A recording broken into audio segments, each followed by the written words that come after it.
जय हिंद। मैं पुरुषोत्तम कुमार आप सभी के अपने YouTube चैनल यूथ सफलता एक्सप्रेस पर सभी लोगों का स्वागत करता हूं। आइए आज हम लोग इस वीडियो में मैथ रीजनिंग से संबंधित कुछ महत्वपूर्ण प्रश्नों पर विचार करने वाले हैं। देखिए क्वेश्चन नंबर पहला क्या कहता है, ध्यान दीजिएगा। कहता है यदि किसी वर्गात्मक समीकरण के मूलों का योग 9 है ना और गुणनफल 14 समीकरण बताना है, यानी एक द्विघात समीकरण का आपसे बात किया गया है ना। अब देखिए उस द्विघात समीकरण के मूलों का योग दिया गया 9 और गुणनफल 14 समीकरण बताना है। ध्यान दीजिएगा। तो देखिए अगर किसी क्वाड्रेटिक इक्वेशन का है ना मूलों का योग और मूलों का गुणनफल दिया गया हो तो उसका समीकरण लिखने का फॉर्मेट देखिए, एक्स स्क्वायर है ना माइनस में है ना मूलों का योगफल इंटू एक्स है ना और प्लस में मूलों का गुणनफल है ना बराबर में 0। इस कंडीशन को याद रखिएगा, यही समीकरण का फॉर्मेट होता है अगर मूलों का योग और मूलों का गुणनफल आपको मालूम हो तो, है ना। क्या बोले, एक्स स्क्वायर माइनस में मूलों का योगफल इंटू एक्स प्लस में मूलों का गुणनफल बराबर 0। अब यहाँ पर देखिए मान रखिए, देखिए ये हो जाएगा आपका एक्स स्क्वायर है ना माइनस में मूलों का योग कितना हो गया आपका, ये हो गया आपका 9 है ना, तो ये हो जाएगा आपका 9x है ना और प्लस में मूलों का गुणनफल का जहाँ तक सवाल है वह कितना हो जाएगा आपका 14 है ना, यह हो गया आपका 14 बराबर में कितना हो गया आपका 0। यही द्विघात समीकरण निकल के आ जाएगा, एक्स स्क्वायर माइनस में 9x है ना और प्लस में 14 बराबर में 0। आपका उत्तर क्या हो जाएगा, ऑप्शन नंबर डी। तो ध्यान रखिएगा कि अगर किसी द्विघात समीकरण के मूलों का योग दिया गया हो और मूलों का गुणनफल दिया गया हो तो वैसे स्थिति में जो है हम समीकरण निकालने के लिए इस फॉर्मेट का यूज करते हैं, एक्स स्क्वायर माइनस में मूलों का योगफल इंटू एक्स है ना प्लस में मूलों का गुणनफल बराबर में 0 है ना। चलिए डी नंबर हो जाएगा। चलिए आइए अगला क्वेश्चन देख लेते हैं। कहता है एक आदमी कोई वस्तु 20% की हानि पर बेचा। देखिए वस्तु को 20% हानि पर बेचता है, यदि उस वस्तु को 12 रुपये अधिक में बेचता तो 10% का लाभ होता। सोचिए पहले होता था उसको 20% लाभ, हानि का तुलना तो क्रय मूल्य से करते हैं। पहले होता था उसको 20% का हानि है ना, 12 रुपये अधिक में जैसा ही बेचा तब उसको हो गया 10% का लाभ। तो डिफरेंस प्रतिशत का तो जोड़ के निकालेंगे, पहले हानि होता था 20% का, अब 10% का लाभ हो गया तो 30% का डिफरेंस हो गया और वह डिफरेंस का कारण कितना रुपया, 12 रुपया। तो 12 जो है वह 30% का मान है। हमसे कहता है वस्तु का क्रय मूल्य बताना है, यानी 100% का मान निकाल लेना है ना। चलिए अब 3 से जो है सकी काट लीजिए 4 बार में है ना, कितना हो जाएगा आपका, यह हो जाएगा आपका 40 रुपया है ना। कितना हो जाएगा 40 रुपया। यही आपसे पूछा गया था उस वस्तु का क्रय मूल्य बताइए है ना, तो उस वस्तु का क्रय मूल्य कितना हो जाएगा आपका 40 रुपया। चलिए आइए अगला क्वेश्चन देख लेते हैं। देखिए ना ए का मान दे रखा 2, बी का मान दिया 3, कहता है ए पर पावर बी प्लस में बी पर पावर ए पर पावर -1 का मान बताना। देखिए ध्यान दीजिएगा, तो आपको निकालना है ए पर पावर बी है ना, ए पर पावर बी अब प्लस में बी पर पावर ए अब पर पावर -1, इसका जो है सकी मान बताना। देखिए तो ए का मान कितना है 2, बी का मान कितना 3, बी का मान 2, ए का मान कितना 2, अब पर पावर हो गया -1। अब देखिए इसको थोड़ा, तो 2 का क्यूब हो गया 8 है ना, 3 का स्क्वायर 9, 8 9 कितना हो जाएगा 17, तो हो जाएगा आपका 17 पर पावर कितना हो जाएगा -1। देखिए पावर जब नेगेटिव होता है तो पॉजिटिव करने के लिए बेस में परिवर्तन किया जाता है, तो इसको पलटिए तो हो जाएगा आपका 1/17 पर पावर 1, कहने का मतलब 1 बटा कितना हो जाएगा 17, 1/17 है ना। आपका उत्तर हो जाएगा ऑप्शन नंबर बी है ना। क्या हो जाएगा आपका, ऑप्शन नंबर हो जाएगा आपका बी है ना। चलिए आइए अगला क्वेश्चन देख लेते हैं। देखिए कहता है साइन माइनस में 300 डिग्री का मान बताना। देखिए ध्यान दीजिएगा, आपको जो बताना है वह बताना है साइन माइनस में 300 डिग्री का मान बताना है, साइन माइनस में 300 डिग्री का। एक चीज़ ध्यान दीजिएगा, साइन माइनस थीटा, देखिए कॉस माइनस थीटा और सेक माइनस थीटा, ये केवल 2 ही पॉजिटिव होता है। क्यों होता है, क्योंकि 0 माइनस थीटा के आधार पर ये वाला मान निकलता है ना। तो 0 माइनस थीटा कीजिएगा तो फोर्थ क्वाड्रेंट में जाएगा और फोर्थ जो घर होता है वो कॉस और सेक का होता है। तो देखिए साइन माइनस थीटा माइनस में साइन थीटा है ना, उसके बाद टेन माइनस थीटा माइनस में tan theta, cot minus theta minus में कॉट थीटा और उसके बाद कॉसेक माइनस थीटा माइनस में कॉसेक थीटा। जबकि कॉस माइनस थीटा प्लस में cos theta, sec minus theta plus में सेक थीटा। क्यों, क्योंकि फोर्थ क्वाड्रेंट में कॉस और सेक का घर होता है। तो कॉस माइनस थीटा और सेक माइनस थीटा पॉजिटिव, बाद बाकी सब निगेटिव। तो साइन माइनस में 300 डिग्री कहने का मतलब ही हो गया आपका माइनस में साइन 300 डिग्री। चलिए ध्यान दीजिएगा, तो यह तो माइनस रहेगा।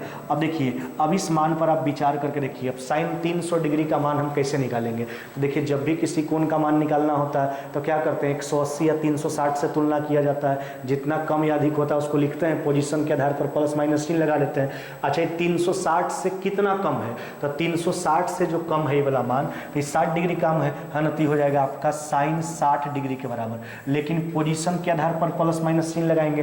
300 डिग्री का पोजीशन देखिए ना, फर्स्ट क्वाड्रेंट आपका 0 से 90, सेकेंड क्वाड्रेंट आपका 90 से 180, और थर्ड क्वाड्रेंट 180 से 270, फोर्थ क्वाड्रेंट 270 से 360।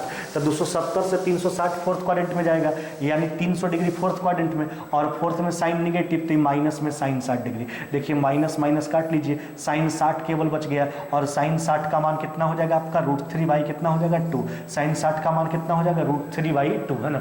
साइन 60 का मान हो जाएगा √3 बाई 2, अतः साइन माइनस में 300 डिग्री का मान हो जाएगा √3 बाई 2। ऑप्शन नंबर हो जाएगा आपका डी, है ना। चलिए आइए अगला क्वेश्चन पर विचार कर लेते हैं। देखिए, इस जो आपका आकृति दिया गया इसमें कोण ABC का मान बताना है, ABC। अब देखिए, कोण ABC कहने का मतलब है आपको जो है ई वाला मान बता देना, है ना। अब देखिए, इस कोण का मान बताना। अब देखो यहाँ पर थोड़ा विचार कीजिएगा। अच्छा, ये 120 डिग्री है, तो इसका मान कितना हो जाएगा आपका, इसका मान हो जाएगा, देखिए एक रेखा पर का कोण हो गया, एक सीधा रेखा पर का, तो एक तरफ का कोण 180, तो ये आपका 120 है, तो बचा कोण कितना हो जाएगा आपका 60 डिग्री। कितना हो जाएगा 60 डिग्री। अब हमको ये कोण बताना है। अब एक बात ध्यान दीजिएगा, AC जीवा यहाँ पर भी कोण बना रहा है, AC जीवा, है ना, और यही AC जीवा B पर भी कोण बना रहा है, ध्यान दीजिएगा। तो एक जीवा के द्वारा एक तरफ परिधि पर हमेशा समान कोण का निर्माण होता है। कहने का मतलब एक अंतर वृत्तखंड का जो कोण होता है आपस में क्या होता है, बराबर होता है। यानी एक जीवा जो है वृत्त के एक तरफ जो है हमेशा समान कोण परिधि पर निर्माण करता है। तो अगर AC जीवा यहाँ परिधि पर 60 बनाया तो यहाँ पर भी कितना बनाएगा 60। यही कोण का मान आपसे पूछा गया था, कितना हो जाएगा 60 डिग्री हो जाएगा। यही कोण का मान पूछा गया था। तो AC जीवा यहाँ पर भी कोण बना रहा है, यहाँ पर भी कोण बना रहा है। तो वृत्त के एक तरफ जहां भी कोण बनाएगा एक जीवा, तो परिधि पर हमेशा समान कोण का निर्माण करेगा, तो ये भी 60 डिग्री हो जाएगा आपका। आपका उत्तर हो जाएगा ऑप्शन नंबर बी। क्या हो जाएगा आपका, ऑप्शन नंबर बी। चलिए आइए अगला क्वेश्चन देख लेते हैं।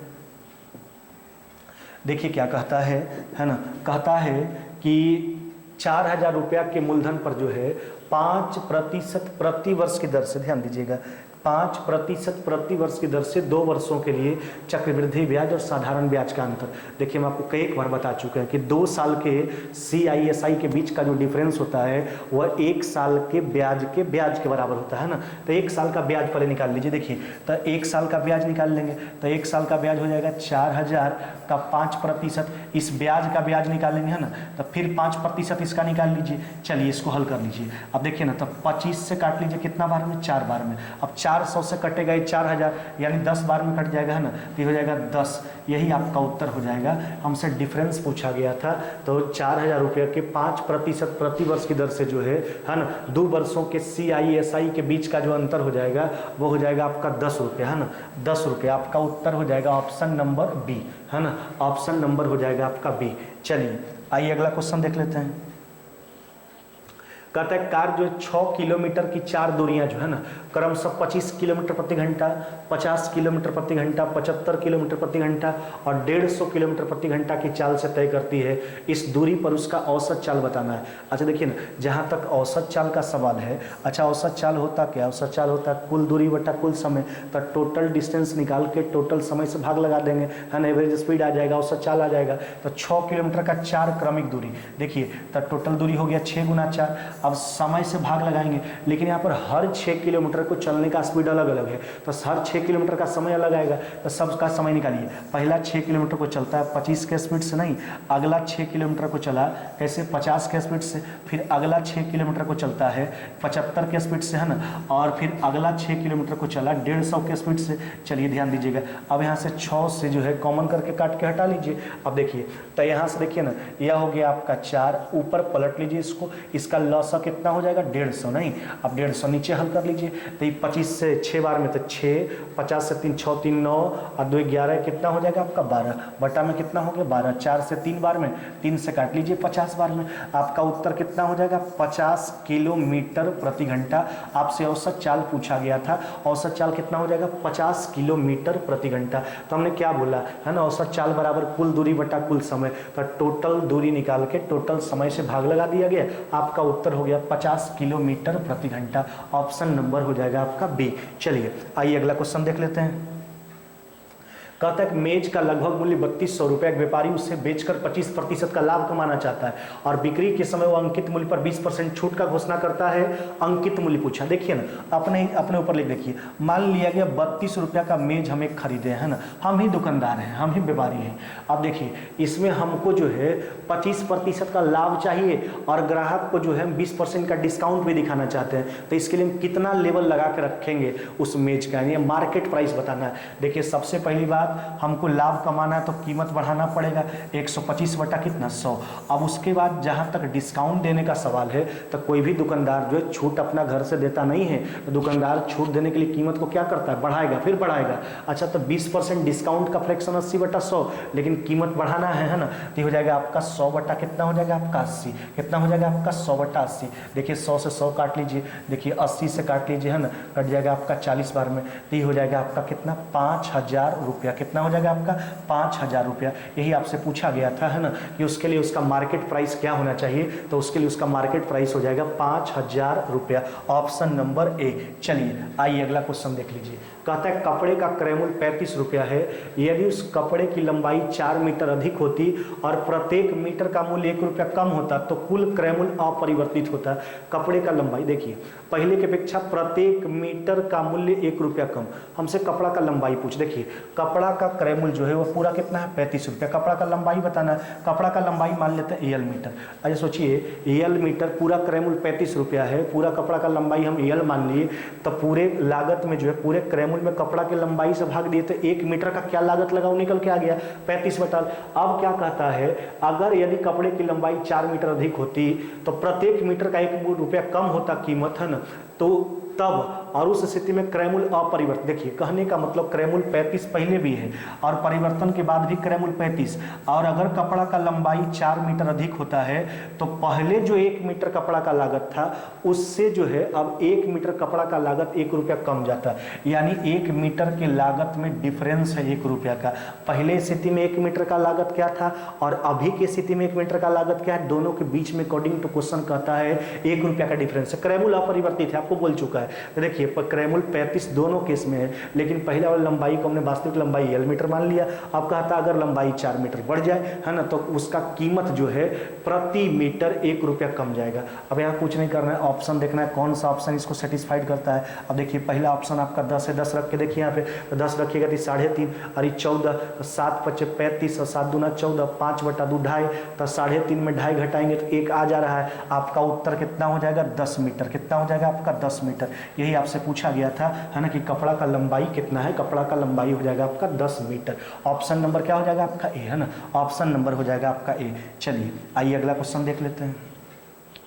कहता है चक्रीय चतुर्भुज ABCD में, देखिए बात समझिए, अब एक साइक्लिक क्वाड्रेटल का बात किया गया, चक्रीय चतुर्भुज का बात किया गया।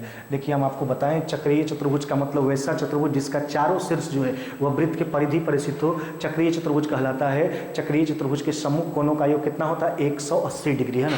अब देखिए बात समझिए, एक चक्रीय चतुर्भुज ABCD में कोण BCD 120 और AB जो है वृत्त के केंद्र से होकर, देखिए अब इसमें AB जो है यह वृत्त का केंद्र, इसको केंद्र मान लीजिए, यह AB जो है समझिए केंद्र हो गया, AB जो है वृत्त के केंद्र से होकर गुजरता है। अब देखिए एक साइक्लिक क्वाड्रेटल का निर्माण कर लीजिए है ना, देखिए हमने साइक्लिक क्वाड्रेटल का निर्माण कर लिया। अब इसमें हमसे कहता क्या है, हमसे बोला ही गया है कि कहता कोण BCD, देखिए यह जो कोण आपको दिया गया, यह कोण कितना दिया गया 120 डिग्री, समझिएगा बात को। यहाँ पर जो है ई वाला जो कोण आपको दिया गया है वह 120 डिग्री दिया गया ABCD।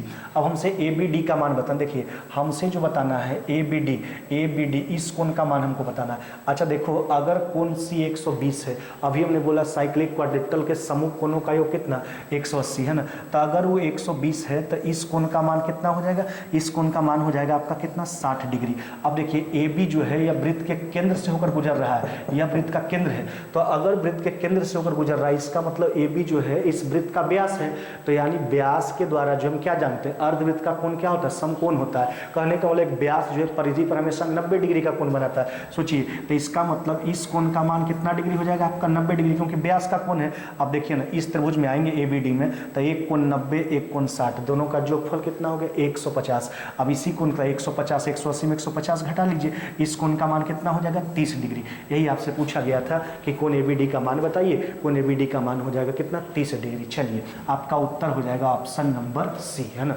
Option number C. चलिए अगला क्वेश्चन देख लेते हैं।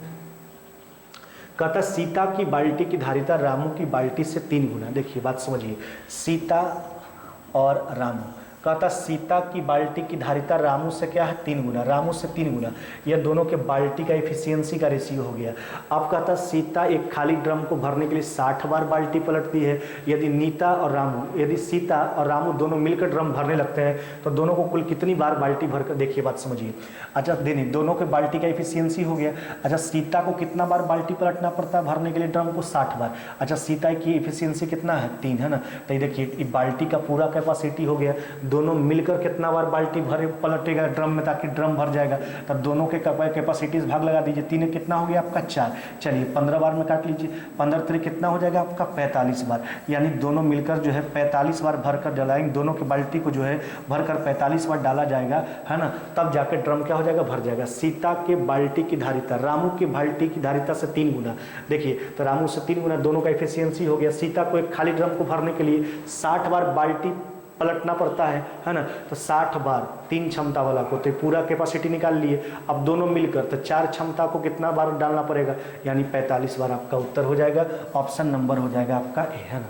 चलिए आइए अगला क्वेश्चन देख लेते हैं। देखिए ना x का मान दे चुका है, x - 1 बटा √x का मान बताना है। अब देखिए ना x - 1 कहने का मतलब समझना बात को। अच्छा x - 1 तो इसमें 1 घटाई गति हो जाएगा आपका 4, अब प्लस में कितना हो जाएगा आपका 2√6, है ना। अब देखिए जहाँ तक √x का सवाल है ना, तो √x कितना हो जाएगा आपका 5, प्लस में कितना हो जाएगा आपका 2 कितना हो जाएगा आपका 6। अब देखो यहाँ पर ध्यान देना, अब ऊपर देखिए, ऊपर रहने दीजिए अभी, है ना, तो हो जाएगा आपका 4 प्लस में 2√6 हो गया। अब नीचे थोड़ा सोच के देखिए। अच्छा देखो हम आपको कई बार इस तरह का प्रश्न बताए हैं कि अगर रूट के अंदर सेकेंड टर्म में दोबारा रूट लगा हुआ हो, तो रूट के अंदर सेकेंड टर्म में दोबारा रूट लगा हुआ है, तो इसको हल करने के लिए क्या सिखाएं कि पहला टर्म को ऐसा तोड़ना, यानी 5 को ऐसा तोड़ना कि जोड़े तब 5 और गुना करे तो 6, है ना। यहाँ बाहर में हमेशा 2 चाहिए, अगर 2 नहीं होता तो गुना करना पड़ता। काहे क्या उसको एक वर्ग के रूप में लाते हैं, है ना, या तो a + b के होल स्क्वायर के प्रारूप में या फिर a - b के होल स्क्वायर के प्रारूप में, ताकि उसका स्क्वायर रूट आसानी से निकल जाए। तो आपको बस लॉजिक यही ध्यान रखना है कि अगर रूट के अंदर सेकंड टर्म में दोबारा रूट लगा हुआ हो तो सेकंड रूट के बाहर केवल 2 चाहिए, अगर 2 नहीं है तो गुना कर लीजिए, और नहीं है तो हो सकता है अंदर कोई ऐसा मान है जिससे 2 बाहर भी निकाल सकते हैं।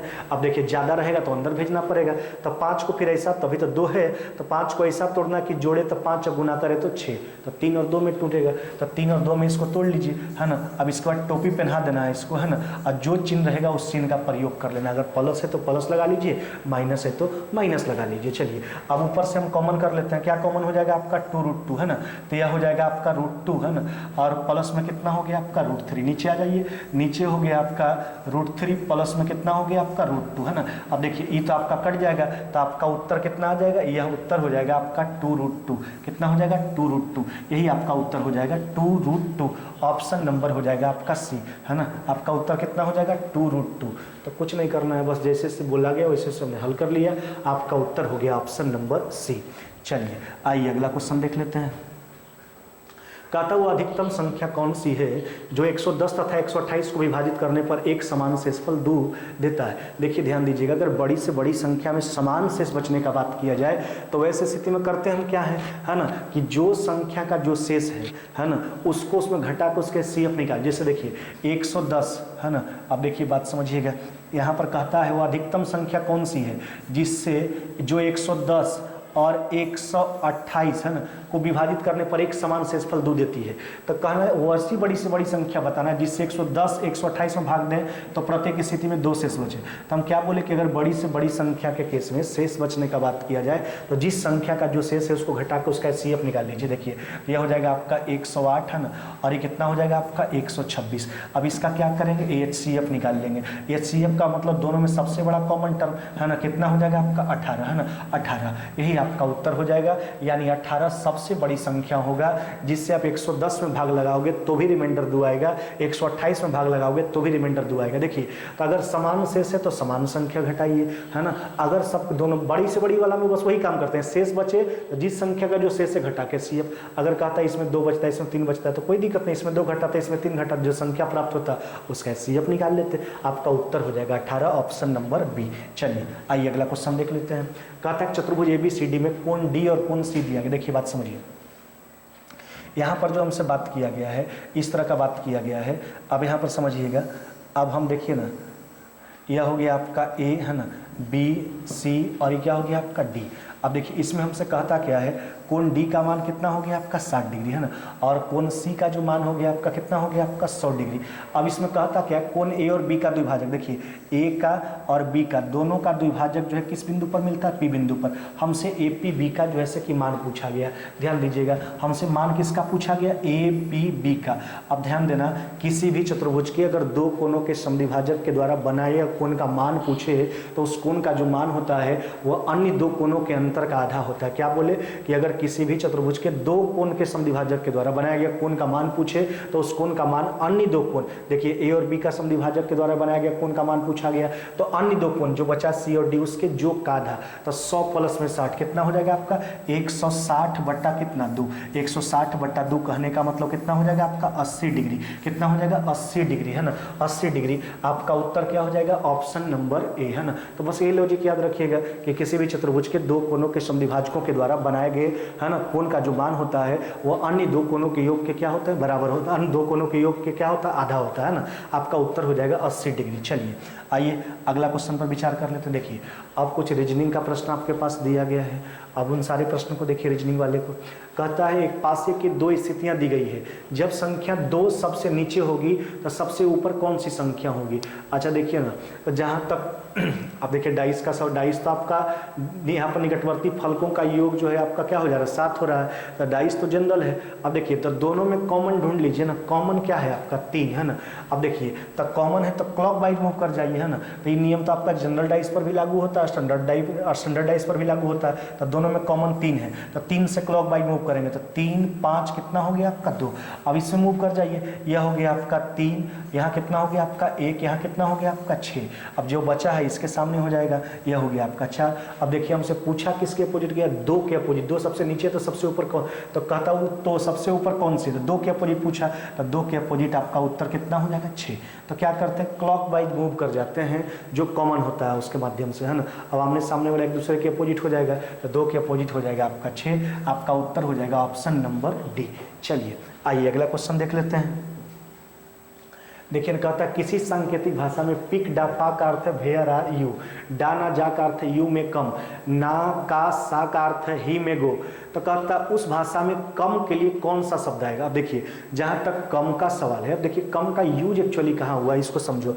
अच्छा कम का जहाँ तक सवाल किया गया है आपसे, है ना, तो देखिए ना कम का प्रयोग तो आपका इसमें है ना, यही है कम आपका। देखिए इसमें कम का यूज है। अब देखिए जहाँ तक कम का सवाल है तो उसमें आपका यू और मे को छाटना पड़ेगा। तो देखिए ना, तो यू जो है आपका पहला वाला में है, देखिए पहला वाला में कॉमन है यू, यहाँ भी है, यहाँ भी है यू। तो अगर पहला वाला में यू कॉमन है तो वो कोड भी कॉमन होना चाहिए, उसको काट देंगे तो कोड आपका क्या कॉमन है, पहला दूसरा में। देखिए ना, तो पिक डा पा आई डा ना जा, तो देखिए डा कॉमन है, डा काट के हटा लीजिए तो डा आपका कट गया, यानी यू का कोड क्या था डा, उसको हटा दीजिए, हमको कम चाहिए। अब मे का प्रयोग दूसरा में भी है तीसरा में भी है, तो देखिए तो अगर दूसरा तीसरा में मे का प्रयोग है तो वो कोड मिलना चाहिए, तो दोनों में वो कोड देखिए ना क्या मिल रहा है। तो देखिए ना, तो यहाँ पर आपको ही, यहाँ पर हो गया आपका हे ही में गो, है ना, उसी भाषा में कम का पूछा गया, ना का सा। अब देखिए ना, तो यहाँ पर दूसरा तीसरा में यहाँ पर देखिए यहाँ पर आपका में मिल जा रहा है, तो वो कोड आपको मिलना चाहिए। तो ये दोनों में वो कोड देखिए क्या मिल रहा है, तो इसमें देखिए ना आपका कोड मिल जा रहा है, तो ना काट के हटा दीजिए, है ना। तो ना काट के हट गया तो क्या बच गया आपका जा बच जाएगा। कम का कोड क्या हो जाएगा आपका जा। तो कुछ नहीं करना होता है, कॉमन करके छाट देना होता है। हमको कम का चाहिए तो पहला दूसरा वाला में यू कॉमन था तो वो कोड भी कट गया आपका डा, और हमको छाटना था मे को फिर वापस, है ना। तो मे का प्रयोग इसमें भी है, देखिए मे आपका इसमें भी है इसमें भी है, तो वो कोडो कॉमन था, वह कॉमन था आपका ना, तो जो बचा जा वो आपका कम का हो जाएगा। आपका उत्तर हो जाएगा ऑप्शन नंबर बी। चलिए आइए अगला क्वेश्चन देख लेते हैं। कहता दिए गए सूचना का अध्ययन करके नीचे दिए गए प्रश्नों का उत्तर देना हमको, है ना। अब कहता है यम प्लस एन का अर्थ दिया गया, यम एन का क्या है, पिता है, और यम माइनस एन का अर्थ है यम एन की क्या है, पुत्री है। यम गुना, देखिए यम गुना एन का अर्थ है यम एन का पुत्र है, यम भागा एन का अर्थ है यम एन की पत्नी है। तो आपको देखिए बताना है इसमें d माइनस एफ प्लस में g, यही दिया गया है, इसमें रिलेशन बताना, d का g के साथ संबंध बताना है। तो देखिए चिन्ह, हर चिन्ह का रिलेशन दे चुका, आप देखिए तो d माइनस एफ में समझिए, तो माइनस का यहाँ से समझेंगे, m माइनस एन का अर्थ क्या, m n की पुत्री है, m n की पहला वाला दूसरा वाला की पुत्री है। तो देखिए हम यहाँ से लिख सकते हैं पहला वाला दूसरा वाला की पुत्री, तो कहने का मतलब f की पुत्री है कौन, d, f की पुत्री कौन है आपका d। अब देखिए प्लस का अर्थ समझिए, f प्लस g है, f प्लस n का अर्थ है m n का पिता, पहला वाला दूसरा वाला का पिता, f पिता है किसका, g का, देखिए f पिता है g का, तो या तो g d का भाई होगा या तो बहन होगा, इसके लिंग का निर्धारण तो हुआ नहीं है, लेकिन हमसे कहता है d का g के साथ संबंध। देखिए d तो हमेशा उसका, d का संबंध पूछा g से, तो देखिए या तो g उसका भाई या तो बहन, हम लेकिन हमसे d का पूछा, d g का क्या लगेगा, तो d तो हमेशा g का बहन लगेगा, बहन लगेगी, है ना। आपका उत्तर हो जाएगा option number B, option number हो जाएगा आपका बी। चलिए आइए अगला क्वेश्चन देख लेते हैं। देखिए आपका ओपन डाइस है। अच्छा, ओपन डाइस के प्रश्नकर्ता क्या है कि दी गई आकृति को मोड़कर निम्नलिखित में से कौन सा घन बनाया जाए। जब कहता है इस ओपन डाइस को अगर मोड़ेंगे तो कौन सा घन बनेगा। देखिए ओपन डाइस को बनाने के लिए हम क्या करते हैं, ओपन डाइस में जो होता है इंटरनल पार्ट जो होता है दूसरे के अपोजिट होता है, एक्सटर्नल एक दूसरे के अपोजिट होता है। जब इसको मोड़ेंगे तो यहाँ पर ए के अपोजिट आपका क्या आएगा, ए के अपोजिट क्या आएगा आपका डी, है ना। जबकि एफ के अपोजिट क्या आएगा, इंटरनल अल्टरनेट, एफ के अपोजिट क्या आएगा आपका बी, एफ के अपोजिट क्या आएगा बी, और एक बचा आपका ई के अपोजिट क्या आएगा आपका सी, है ना। ई के अपोजिट जो होगा आपका वह क्या होगा आपका सी, ई के अपोजिट होगा सी, यही तो बात है। अब देखिए तो हमको बनाने के लिए क्या करना होता है, हम ध्यान इस बात का रखते हैं कि जो अपोजिट होगा वह कभी भी निकटवर्ती फलक पर होना नहीं चाहिए। अब देखिए घन को हम ढूंढने कौन सा घन बनेगा। देखिए अगर पहला डायग्राम को उठाते हैं तो एफ आया है तो बी नहीं आना चाहिए, क्योंकि एफ जो है बी का अपोजिट है, तो पहला तो नहीं बनेगा, इसको काट के हटा दीजिए। अब दूसरा सोचिए, अगर एफ आया तो बी नहीं आया, ठीक है भाई, अगर ई आया तो सी नहीं आया, और अगर डी आया है ना, तो ए नहीं आया, है ना। तो कहने का मतलब बी आपका बन जाएगा, बी वाला बन जाएगा। इसमें कोई भी देखिए अपोजिट जो है एक दूसरे के निकटवर्ती फलक पर नहीं है। अब इसको सोच के देखिए, अगर एफ आया तो बी नहीं आना चाहिए, आ गया, ई भी नहीं बनेगा। अच्छा ए आया तो डी नहीं आना चाहिए, आ गया, ई भी नहीं बनेगा। तो आपका बनेगा जो घन बनेगा इसको मोड़ने के बाद वो बनेगा आपका option number B, option number B, केवल बी नंबर सत्य है, ऑप्शन नंबर हो जाएगा आपका बी। चलिए आइए अगला क्वेश्चन देख लेते हैं। कहता 5 विद्यार्थी जो है पंक्ति में बैठे हुए हैं ना। अब इसमें कहता है टी जो है जेड के दाहिनी तरफ। अब देखिए ना, टी जो है वह कहता है जेड के दाहिनी तरफ, जेड के दाहिनी तरफ कौन है टी। यम जो है वह जेड के बाईं तरफ, यम जो है, देखिए बात समझ, टी जो है जेड के दाईं ओर और यम जो है जेड के बाईं ओर, परंतु यम जेड के बाईं ओर, परंतु यल के दाईं ओर, परंतु यल के दाईं ओर। टी जो है क्यू के बाईं ओर, तो क्यू को यहाँ रखिएगा तब ना क्यू के बाईं ओर टी हो जाएगा। तब 5 विद्यार्थी का बात हुआ था, अरेंज हो चुका है। कहता बाईं ओर से प्रथम पोजीशन, देखिए इधर तो आपका दायां हो गया, बाईं ओर से पहला पोजीशन पूछा है, तो बाईं ओर से पहला पोजीशन पर कौन हो जाएगा, एल, है ना, एल। बाईं ओर से प्रथम स्थान पर पूछा है, एल हो जाएगा, आपका उत्तर हो जाएगा ऑप्शन नंबर डी। चलिए आज के वीडियो में बस इतना ही, मिलते हैं आगे नेक्स्ट वीडियो में।